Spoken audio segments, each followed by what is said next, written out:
Well, hello, everybody. Welcome to LinkedIn Live with me and Mike Vacanti.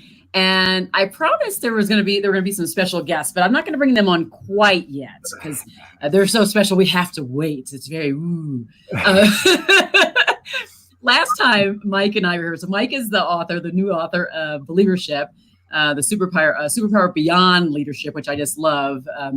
Love this concept, and we talked a lot about it. And where we ended the last time, for those who were watching, but if you weren't, that's all right, because you can go back and check the previous recording. Just look at my feed somewhere. It's somewhere out on my feed. But we were talking about this idea of leadership for all, because it's not just about those who have titles. It's other people can lead. Every one of us has this kind of responsibility to lead ourselves first, and then have exercise proper influence around those around us. And so we talked about that. The other thing we talked about is that many of us out in this space are really focused on doing great work in organizations. There's consultants and there's people that just do a lot of this work. And there's even people who are inside the organizations that are not consultants, that are focused on doing this work. And it doesn't matter that we're all doing it different ways, but the message is that we can all do it together. And Mike will give us some awesome code here in a minute. So Mike, welcome back. Thank you. This is a thrill. And it was so much fun last time, Heather. I'm glad we get to continue. I know. We could go on and on, can't we? Yes. And hitting on that, starting within and expanding out, right? Leadership for all was just such a fun topic to jump into. And it's exciting to bring others into it with us today. I'm very excited about that. So let's see, I'm going to right now. Okay, good. We're in there and I see that we're live and I can't see if anybody's in there yet, but that's all right because LinkedIn will catch up at some point. We're going to have fun irrespective. So there are two people that are really interested in joining this conversation with us. And let's do a little drum roll. I don't know. Let's bring them in. Yay! Hey, everybody! Kimberly, Melissa, Kimberly Davis, and Melissa Hughes. For those who don't know them, they are leaders in themselves extraordinaire, and just people who are out there trying to make their impact and their imprint, like most of us are. So Kimberly is the author of Brave Leadership. And I can't remember I do not remember your whole subtitle. So tell us a little bit more about that, Kimberly. Unleash your most confident, authentic, and powerful self to get the results you need, Heather. Oh, I wish I had that memorized. I love it. And it is going places. She's received multiple awards for it. And it's just hot potatoes because it's really good stuff. And a lot of the super objectives that she talks about, you should definitely go buy it because there's so many things that you maybe haven't seen before, but might be common in other spaces, but not maybe to many of us, but are really impactful for anybody who considers themselves a leader, again, irrespective of title. And then there's Melissa Hughes. She is she's a self-proclaimed geek, and that's the neuroscience geek. And her book is Happy Hour with Einstein, but she's got, again, a sequel. So tell us a little bit more about that too, because I wish I can say all these subtitles. So the first one was Happy Hour with Einstein. And then the next one was obviously Happier Hour with Einstein, another round. And it was just a labor of love. And really it came out of feedback that everybody gave me and said, no, Happy Hour was kind of a tease. And the whole point was just to make it like really consumable, bite-sized nuggets of neuroscience stuff that impacts the way we work and live. And so Happier Hour is just a little deeper dive, and it's fun to be a geek. Oh, I love it. And we love geeking out with Melissa because every single time I listen to her, watch one of her videos, I'm absolutely more intelligent. And she knows this. I use some of her stuff in my talks I give. Oh yeah, and the author Melissa Hughes, and this is what she said. So I think it's important to know that these are all people, we were all like in the trenches trying to get this work done, trying to do good work for organizations, for leaders, for employees, for culture. So again, right now we have Mike Vacanti joining us for those who are just plugging in, Kimberly Davis, and then Melissa Hughes, and of course, voila, Heather. There is one funny thing that you guys don't know right now. Right beside me, there are like 15 empty bottles of wine. So here's one right here. She's been busy. Here's one. And they would think it'd be all me drinking this, right? It's not. I had a couple sips of each of these. This is literally it's for an event where it's a fundraiser type of thing, but it's also for moms to do a dance with their sons at my son's school. So it's called Mom Prom. and we're decorating tables and we're using wine bottles, but my husband likes wine, I like wine. And so it's not been really hard gathering those wine bottles. So there's like 15 right here. Hey, whatever it takes, champion the cause. The labor of love. Sacrifice only you can make. You just give and you give and you give, Heather. That's right. It's mine to bear, right? It's so hard. Yes. And then Melissa, what do you have? You've got something going on over there. That was something new that you wanted to show people. What is that? So this is my Einstein t-shirt. So this is my Albert Rebel Einstein. I love it. I relate to this. I actually do relate to this. I relate to this guy. So I love it. I absolutely love it. And so Einstein is all over Melissa's stuff, her books and the different lives she does and all the different events and things that she does. You see Einstein everywhere. So it's just one of those things that's a part of the brand, which is so cool. Kimberly, what's happening with you? You have something in celebration of something. What is it? Happy holidays, everyone. Yay! Whatever you celebrate, may it be a joyful time for you. Oh, I love it. I thought about wearing like a hat backwards and be like, yo, or something. But then people be like, is this Heather Younger or who is this really? No, I decided not to do the hat backwards thing. Thanks for playing with me too. And then Mike, I can't even hardly, this little thing is so small. I can't see you in a big way. So I wish I could. Is there a shirt you're wearing there? What does that say? It says we can do better. Nice. Oh, nice. Love it. Nice. So true. And that's why we're here today. That's why it's true. Here. Yeah. So these were printed up as giveaways at the book launch, and we had some fun with them. Kimberly, please don't take that hat off because it's really making me smile. I love it. Well. Louisa, thanks for saying hi. Anybody out there that's watching, hi, say hi in the comments. Come on, get into this. Okay, so one of the things I did feel say, the kindness pouring through the screen. It's everywhere. We're being kind to one another. So hopefully you're smiling. And then anybody else that's out there, please make sure that you join in. So this conversation is about leadership for all. And the idea that it's not just for the people that have supervisor title, executive level title, VP titles. Really, it's about all of us knowing that we have a certain level of influence, and there are different ways that we have no clue that people are watching. People are always watching, and we get to show them what type of leader we are despite our title. So that, just keep that in mind. Oh, and one of the things I put in there in the entry of this video was to make sure, I want you to say something that in the comments, one way that you feel like you've been an effective leader. And again, this doesn't mean you have to have a title. So any way that you feel like you've led your family, led your team, led yourself, add that to the comments, because we'd like to make sure we chime in and kind of also give you a little bit of high fives for that as well.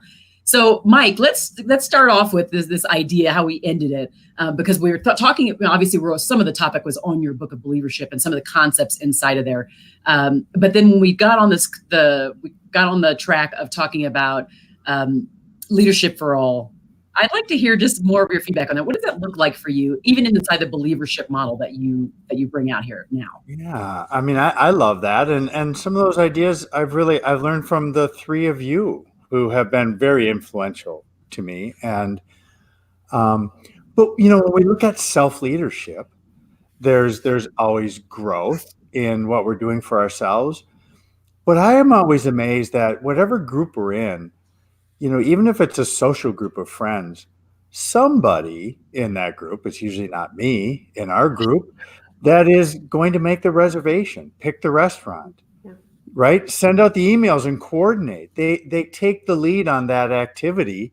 Yeah. That's real leadership. And we all follow. They'll pick a good restaurant. They'll communicate well. And I think we miss a lot of those little nuances because we think about power and control, which is all actually associated with authority and has nothing to do with leadership. And so I think when we look around, there's always somebody in the group that's actually leading. And then I think that sometimes that's the flaw in our organizations is, we choose the wrong people. Maybe if we just started with the ones that are already leading, which is all that'd be a good place. Actually associated with authority and has nothing. Oh, sorry. Hold on. We're like, no echoes. Mike and I were fighting the echo syndrome or something last time. I was just trying to see if there were people in on it, and I couldn't see it in this window. But now I'm blind again. That's all right. I can see it. So sorry, Mike. We do have just there's some people who joined. Kevin Monroe joined. He said, I stumbled into the maze of amazement and amazing people. Rhonda Delaney, a bunch of beautiful hearts with lots of hearts there. And then Rhonda also said, we are president and CEO of our own desk and life. I love that so much. Dr. Larry Foss, I wholeheartedly agree with the notion of leadership for all. Great model. And then Regina Zenner says, generally caring for people as individuals, no matter who they are or where they come from. Beautiful sentiments. Thank you so much. I love that. I love putting that in there. Continue to engage in there because I'll continue to read off. And I think that does completely parallel with what Mike was talking about. Just this idea of each of us making kind of right decisions and making sure that we hold ourselves accountable. What about you, Kimberly? I'd love to hear more because I know this is like square in your space. Oh, yeah. So for me, it's really all about impact. I think all leadership is about impact. All influence is about impact. What's the impact that you have on the people around you? And like you said earlier, Heather, everyone is always watching. What I talk about often is that we are always on stage. That's why I called my company On Stage Leadership, because people are always watching. They're always paying attention. So you want to pay attention to who are the people in your audience, because you are always on stage. And because you're always on stage, we live in a heightened reality, which means we have to pay attention to the impact we're having on the human beings around us. What do they need from us to experience us as authentic, as genuine, as worthy of their trust, as reliable, and as believable? Because if they don't experience us as authentic, then we can't have the impact that we're there to have, and we can't get the results that we need to get. So to me, any one of us can have an impact. Every situation you face is an opportunity for impact. So this is not something you have to have a title to manifest. This is something that you can go to the grocery store and have an impact on the grocery clerk. You can be on a podcast with some of your dearest friends that you love to adore, and you can hope to have an impact on their lives and on the people that are watching. I mean, every situation we face is an opportunity to have the impact that we want to have. And when you bring mindfulness to that, it changes the way you show up in the world, and thus it changes your results. Oh, I like that idea. Okay, so now, Melissa, let's go to you on this idea of mindfulness and probably self-awareness. And I'd love to hear some of the brain side of this, because I love that context always. Well, anytime I get to talk about oxytocin and dopamine, it's a good day, right? So, I love how, and all three of you do this so well, where you talk about, leadership is not about the title, it's not about the corner office, it's not about what's on your business card, and I think everybody in this quest to find the secret sauce to employee engagement or healthy company culture, I think more and more companies are doing a much better job of understanding that it is really about how do you get people excited about the work that they're doing with the people they're doing that work with. And I know that Susan Rooks would absolutely have a field day with the production of that today. Is Susan on here? Let's see. Are you on there, Susan? If you're not, get on there. I'll ask for forgiveness. Here she is. But, I think when you just really think about what happens in the brain, when you're super, super engaged in something that you're passionate about, we know what those chemicals are that are flowing up there. And now we're so smart about the brain, and we know those factors that either impede or enhance those chemicals flowing, or the bad chemicals like the cortisol, all of that stuff that actually prevents all the good brain activity from happening. And so when you think about a team that's just really firing on all cylinders, and everybody is there and supporting one another, and not just nod and the smile and nod culture, but they're really pushing back on ideas so that the entire team is better, so that everybody, there's that, Kimberly, you mentioned trust. So there's that component of psychological trust that I can put an idea out there, and I feel like I trust you guys enough that if, Mike can push back and say, no, that's not going to work, and this is why, but this is how we can like work around that. That's when everybody is super, super engaged. And, it's not just the mindfulness piece, but there's a certain element of getting past the stress. And Mike, you talk about the stress, that kind of work isn't working. That kind of work is what burns people out. That is what makes people like get up on Monday morning. And it's suicide rate on Monday morning. It is higher on Monday morning than any day of the week. That's not coincidental, like to the state of affairs of work. So yeah. Yes, Kimberly. Yes.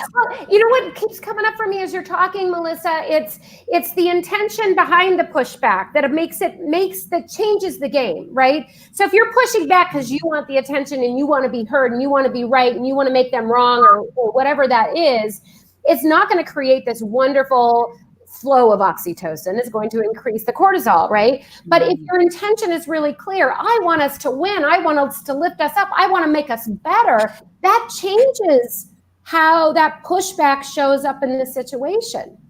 Absolutely. That's Absolutely. so true. And I always say, like, if you're the smartest guy in the room, then you are in the wrong room. But the flip side of that is to be not the smartest person in the room. You really have to be confident, secure with yourself, and secure with the people that you're with. And when you reach that, man, that feels good, right? That feels really good. That's why this is so awesome, right? Yeah, and that good feeling. I mean, imagine when that's flowing as you described, Melissa.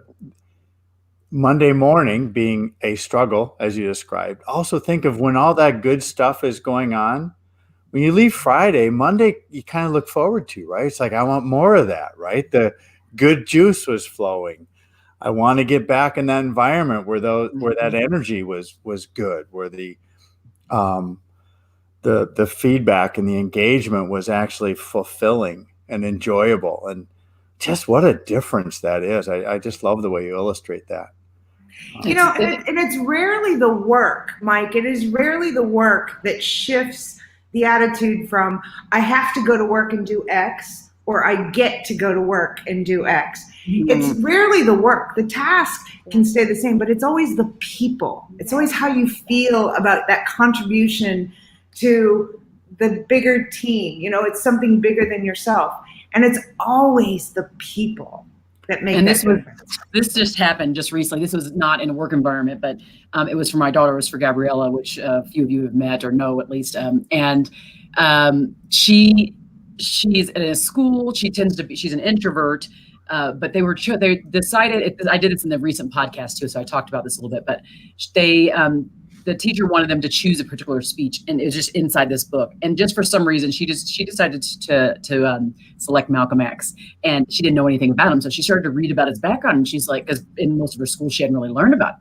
So she's like, oh wow, he's I don't really believe in the violent stuff, but I really believe this other thing. So she did she did his speech, did the analysis on it, and someone asked, well, why did you choose this one? And she's like, well, we don't really learn a lot about this kind of history, and so I thought it would be really important, and I wanted to learn about it. And she challenged the people in the class who don't have that common history there by even just being present and making this choice, even as an introvert, as kind of more of a shy person. But she was super courageous to move forward, knowing that there could be a lot of kickback and pushback. And so in the end, she was like, oh, it was very uncomfortable. I could see people were uncomfortable. But then she found out that teacher decided to actually do a unit on both Malcolm X and Martin Luther King as kind of a comparison. And it was because of the fact that she really made him think through how she analyzed the speech. And that right there is, to me, is a perfect example of someone who has no title. In fact, maybe looked at as, kind of like the low man on the totem pole in a classroom with a teacher who's like super intelligent and powerful, and these other kids who are all, super intelligent. And she's like, I just decided I'm smart too, and I have a perspective, and I'm choosing to put this out there. And whether she felt safe or not, those are a whole other issues. But in the end, she decided to be courageous, to be brave, as Kimberly would talk about, and just say, I'm going to be my authentic self. I'm going to show up the way I'm feeling it needs to be, and I'm going to give this message to the people in the room who also need to hear it and learn about it. So I thought thought it was just pretty powerful. It A is. great Yay, Gabriella. I know. That's really cool. Awesome. And the Very cool. impact and influence, right, Kimberly, as you said earlier. Absolutely. You know, I It's love beautiful some of those historic references, right? And you bring that up, and you mentioned Martin Luther King. So, I mean, just think back time frames a little bit. Melissa was bringing us through, you know, how much we've learned about neuroscience, right? And the advancements in all of the areas of our life. And when we look back at those time frames, right? So when Martin Luther King kind of came onto the scene, it followed the 1955 Rosa Parks refused to give up her seat on the bus, right? And that was the impetus to bring Martin Luther King in, who, you know, I think still exemplifies one of the great leaders of our time. A year before that, 1954, a guy named Peter Drucker wrote the first doctrine on management, right? So the Drucker Institute and everything that's followed from that, 1954, a year before Rosa Parks didn't give up her seat on the bus. That was like a 2.0 version of the Max Weber stuff from the 1890s, right?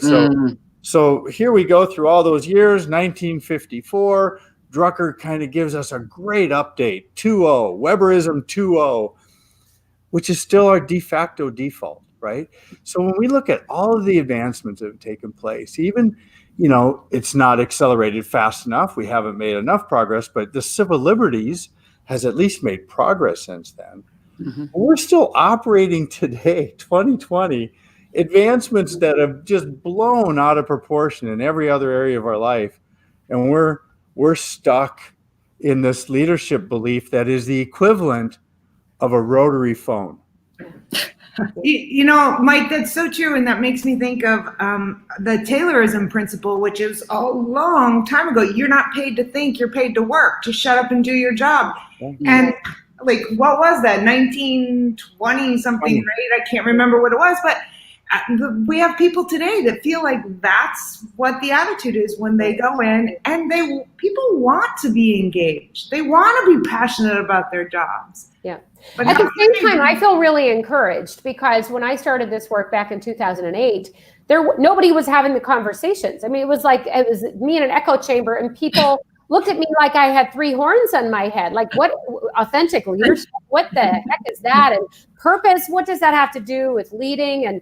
And now, I mean, by evidence of the fact that we're having this conversation, by evidence of the fact that Humans First is really soaring, I think that it's a very encouraging time because there are some incredible voices that are rising up collectively to finally make a dent in what you're talking about, Mike.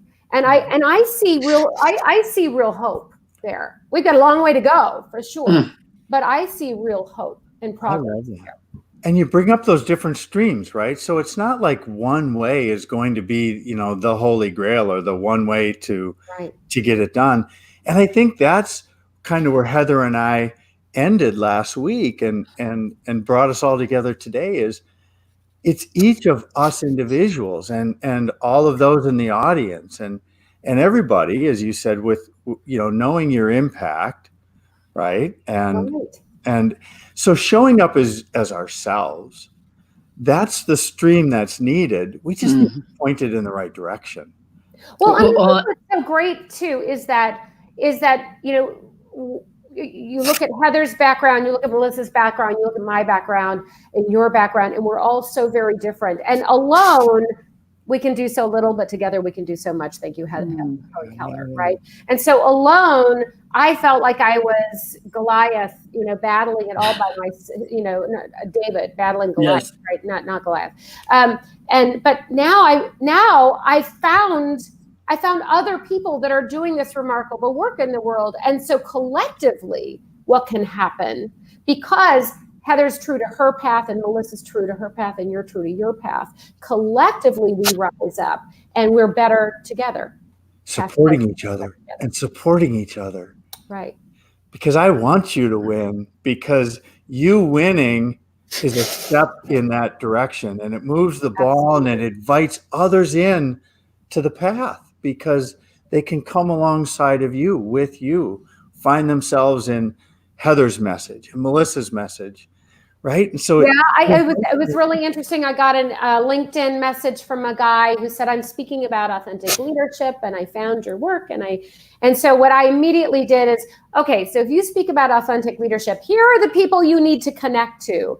La la la la la la la la la la. And of course you threw at the top of my list, because these are the other voices in this conversation that you need to be aware of, and they're doing remarkable work in this space.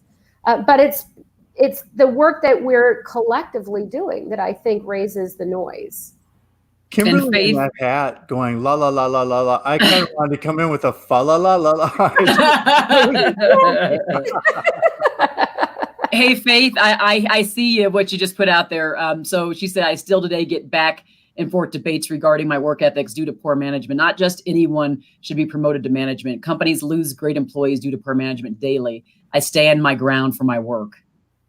That's awesome. That's right there. That's courageous right there. I mean, you doing that, and you're on here. So I always say, like, I wish the people that are on here probably don't need a lot of help. We all are works in progress. Right. So we all need help, right? But they probably need less help when they're on here, I bet you.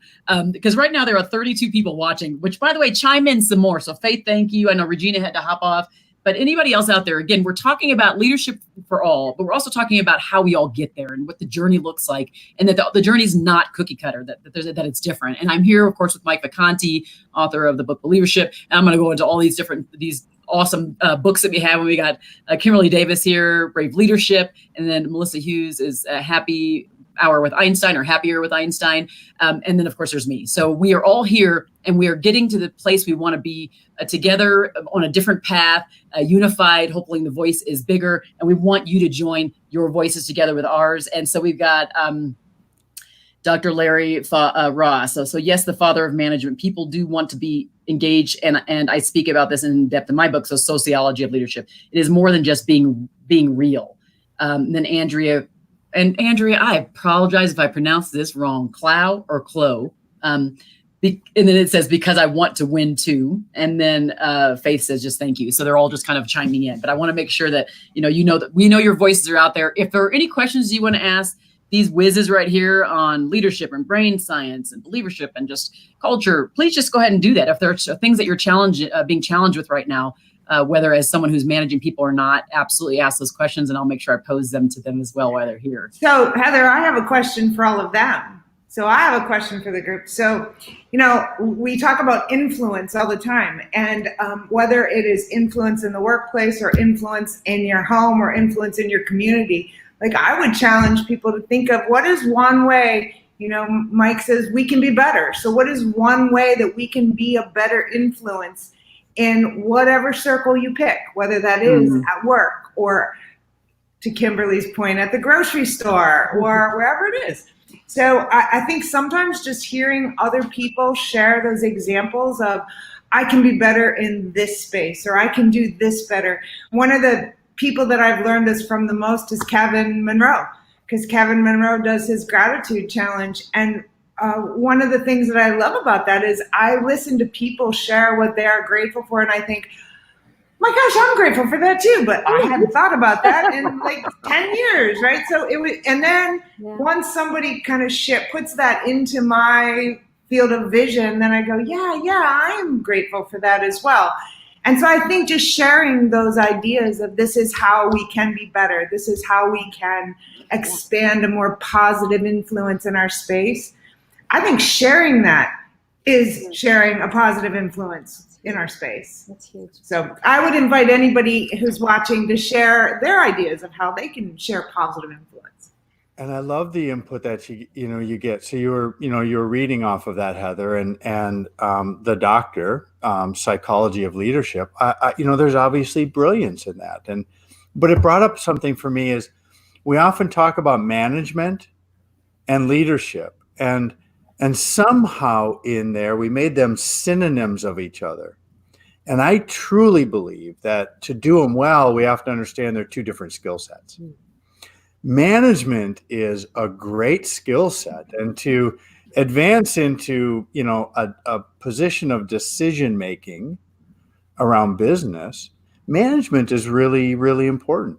Financial management, right? The human resource operations piece as management is important. Sales management is important. Supply chain management are very important things. And there's obviously a human element to that. But none of those things are leadership. And I think when we really recognize that they're two different skills, we can get better at them. Yeah. One of the things that Alex says, and he's really thoughtful on this, he said, hi again, Heather, leadership is for everyone if a leader can act in the benefit of everyone. However, not everyone can be a leader, thank God. And so what he's saying in that regard, right, is that everybody can be a leader. But what we're saying, Alex, is that everybody can access that, but they have to be, sometimes being their true authentic selves may not be the best. They may need to be coached a little bit on some of that because maybe some of it is roughness. For example, so I'm going to be completely transparent. One of the areas I can get better at is emotional self-management. Okay, so I'm highly self-aware, but when things get a little crazy, sometimes I can get a little angry, right? And so I know I need to be like, okay, calm it down, pull it in. And so I'm aware of it though, so I work on it a lot. And sometimes there's like sadness or I'm empathy is a big strength of mine, but sometimes taken to an extreme, it can go wrong. And so being aware, I have to kind of work on that, me personally as a leader, as a person, wherever I'm at.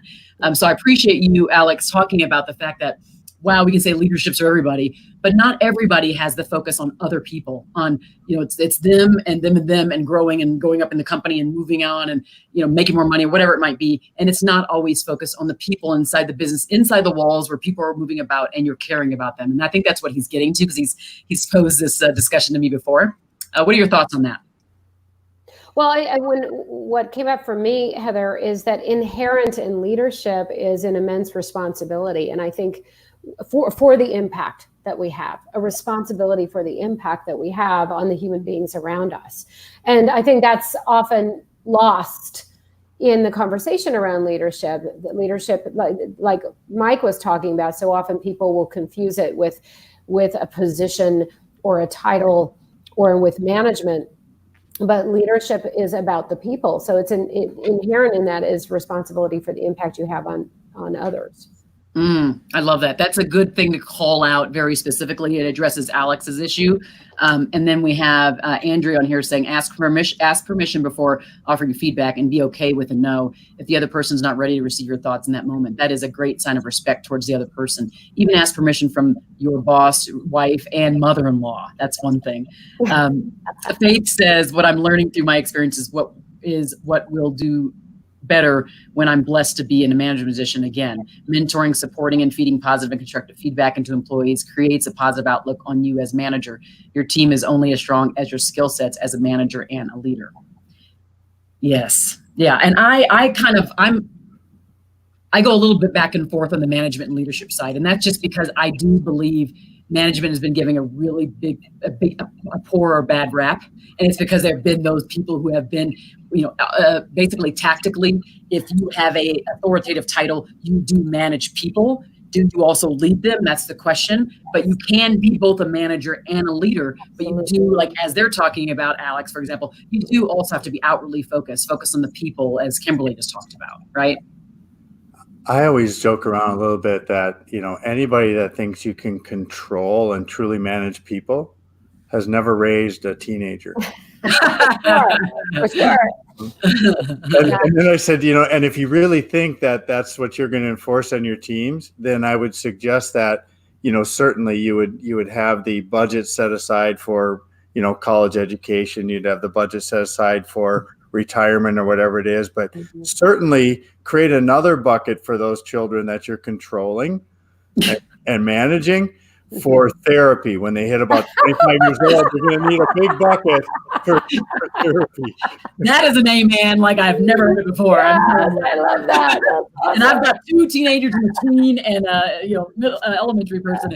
So at some point, they're just all going to be wild and crazy. And I totally get what you're talking about. When you're talking about the many different paths to leadership, I just want to throw out kind of a thought that I have and a vision that we think about climbing into leadership or to, executive management or however we want to describe that, as we grow in the careers. And And it was always put forward to me that, you climb the ladder.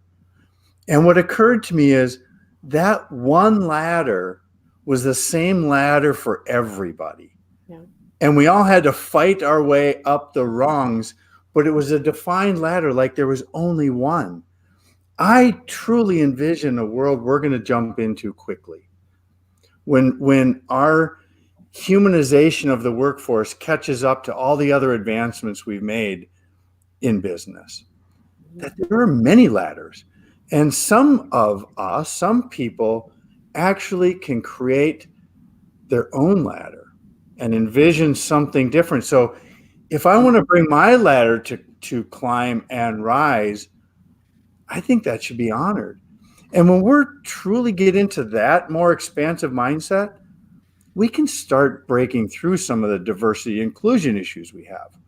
Because right now, it's going after one ladder, one climb. It's very prescribed, and we're only going to score your ability to climb that prescribed ladder. And I think there's many ways up, and we can elevate each other, and everybody can bring their uniqueness. And that's kind of my great hope for the future.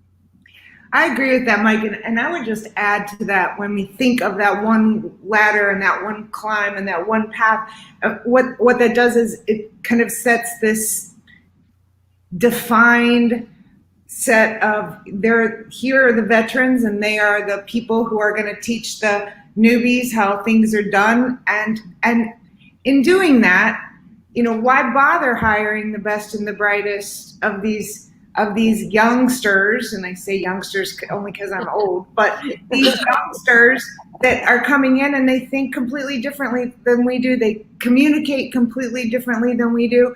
It used to be you hired based on a particular skill set. You found someone who was an expert and had this solid skill set. And now everything changes so fast, and we're in this avalanche of information that changes everything so fast. Now we know we need people who know how to find people who know what we need to know, because I can't know everything. I can't be the expert in everything. But if I am connected, if I know how to find the people that have the information that we need, well, then that makes me of value. And I think what happens is when we get stuck in kind of those traditional models of mentors and the new folks coming in, and we keep them on the bottom rungs of the ladder until the traditionalists are out of the door, and then there's a place for them to move up, then we waste. What a waste of knowledge and information and skills, the kinds of thinking that's why we bring these guys in here, because they learn differently than we do. They think differently than we do. And if you're not going to take advantage of that, what a waste that is. So I think along with that whole path, the ladder is also kind of considering, how do you create a community of learners? How do you create a culture where everyone learns from one another? Where, if you're going to bother to hire for the best and the brightest, but you're never going to give them the platform to show what they know, then nobody learns from them. So who cares? What did you gain from that? I think the challenge that we face is, how do we influence around this, right? So it kind of goes to what you're talking about, Melissa, what Mike is just talked about. It goes to what that wonderful comment that we received earlier about waiting to give feedback until they're ready to hear it. And the comment, I think it was Faith who shared earlier, who said she's going to take a stand for leadership the way she sees it, and that really courageous comment is that in order for us to create change and within our organizations and to influence the way we need to influence, whether it's through giving feedback or speaking to our senior leaders, is we cannot make them wrong. Because as soon as we make them wrong, you get talked to the hand, right? As soon as you make someone wrong, they're like, forget you.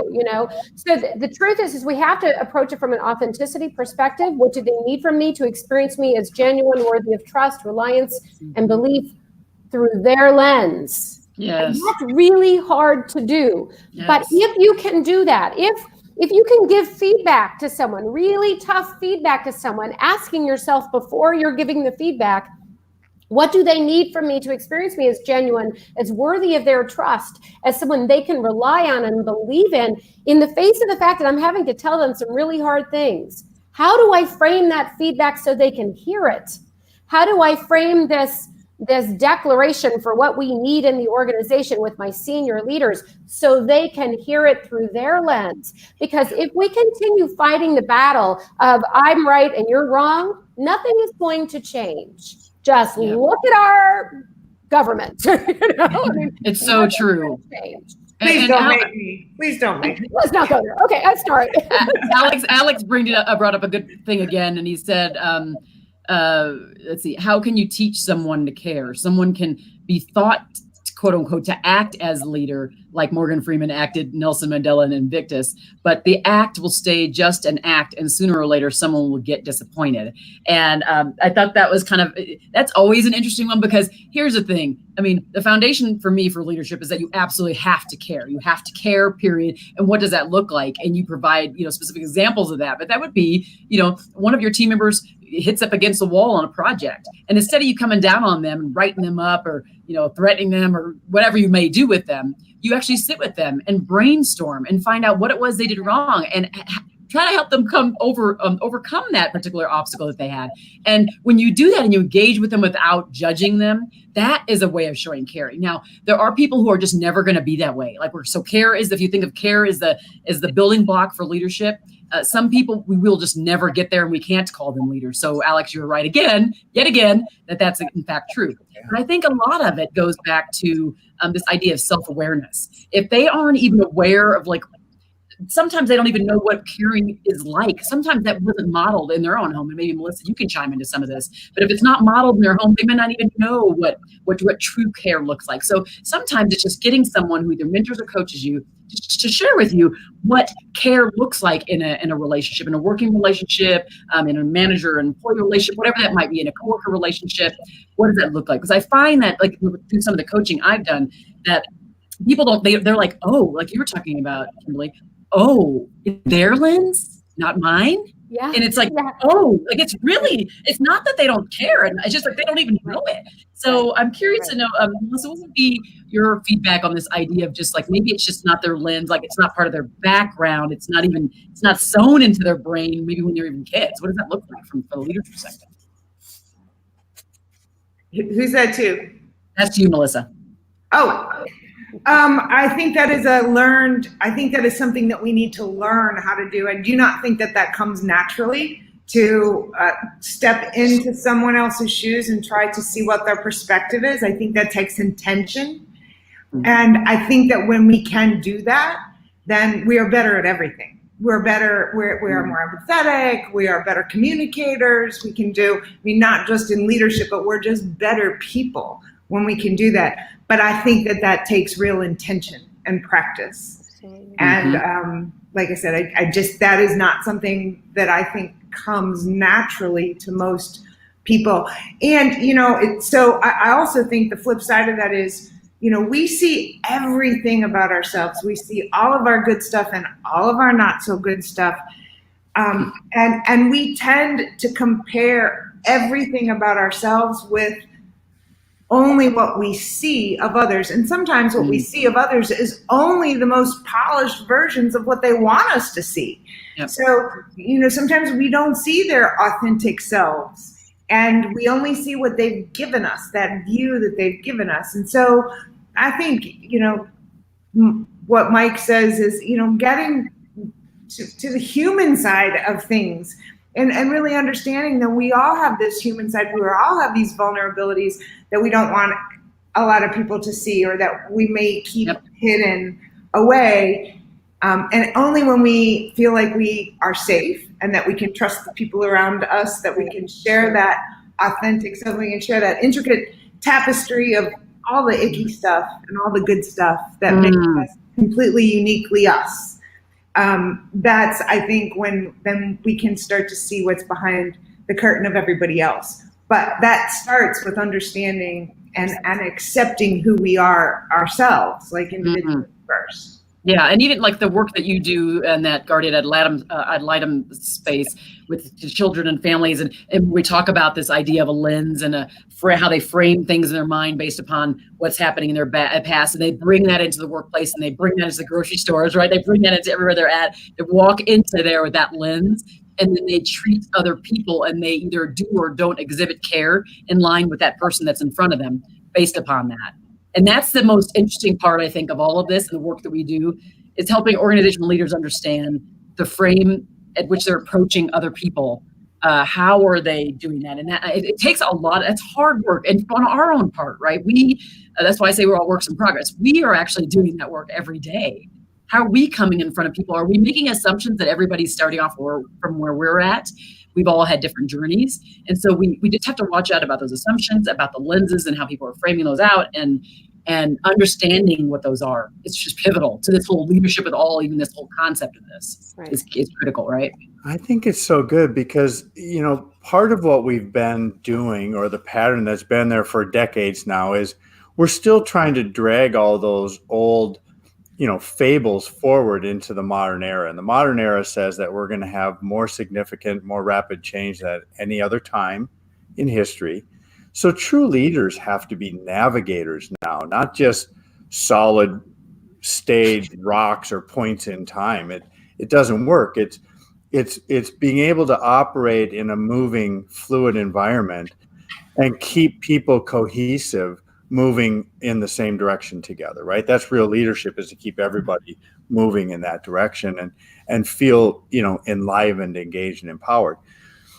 And to do that, we talk about the leader and when true leadership shows through. And I think we find the real strength in a leader when they've been stress tested, because then all that inside stuff really does come out. The polish, the shield, and all that kind of falls away when, in that big decision. And let's face it, leading in this environment isn't easy because it is more fluid than ever before. It's not as much of a control pattern. It really is being able to navigate some of the unknown. And I think a true leader really does have to have the inner strength to be able to carry the burden of the role for other people. That part of the job is it's not pretty, and it's not just a bigger paycheck, and it's not, some egotistical position that we hold. It's the ability to hold and wear the burdens for others so they can move forward as their best selves. And I think we really miss that. We have leadership models now with the bureaucracy that's in place from Weberism and, kind of fresh coat of paint, solidified with Taylorism and all that. Is we pass that burden down. Yeah. And that's not the role of a leader. The leader needs to wear that mess for others sometimes. And I think that's a true strength. I'm literally about to do a video on this, so it's about my son, but it's totally on this topic. It's so weird that you're saying this, but it is so true. This leadership. So hey, we say leadership for all. You may not be managing people right now. You may want to manage people. It can be messy. It can be very tough. It is others focused wholly if you're doing it well.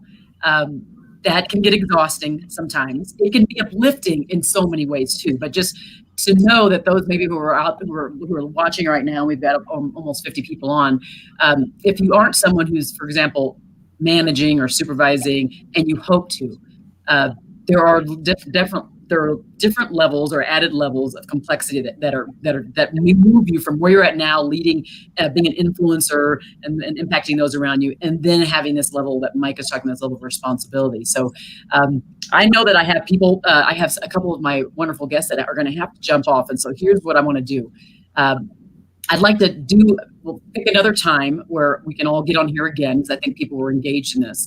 I want those who are still on there right now, I want you to chime in the comments, even when we are off of here, letting me know what you'd like us to focus on. But I think this idea of the complexity, the messiness, the responsibility, the accountability would be one I'd like to talk about some more with this group and with anybody else who'd like to chime in. And right now I want to say thank you. Okay, I'm not going to go drink one of these because it's a little too early. That might come later on. So tip your glass of wine for me, everybody that's on here and listening, and Melissa and Kimberly and Mike.